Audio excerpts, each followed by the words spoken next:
உலகிலேயே கருடனுக்கு தனி கோயில் அமைந்த திருத்தலம் பற்றி இந்த வீடியோவில் பார்க்க இருக்கிறோம். இந்தியாவின் கர்நாடகா மாநிலம் பெங்களூரில் இருந்து 100 கிலோமீட்டர் தொலைவில் கோலார் மாவட்டத்தில் கோலாதேவி என்ற சிறிய கிராமத்தில் தான் உலகிலேயே கருடனுக்கு தனி கோயில் அமைந்திருக்கிறது.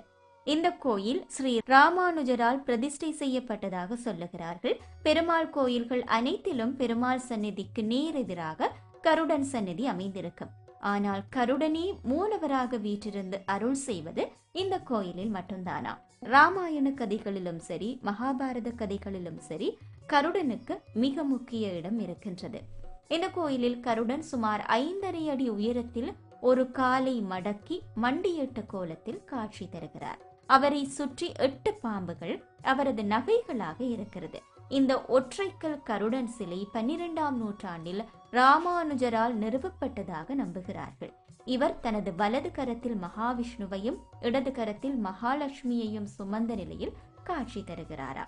மகாலட்சுமி செல்வத்தின் அதிபதி என்பதால் இடது கரத்தை சற்று உயர்த்தி பிடித்தபடி உள்ளதா இந்த கருடன் சிலை.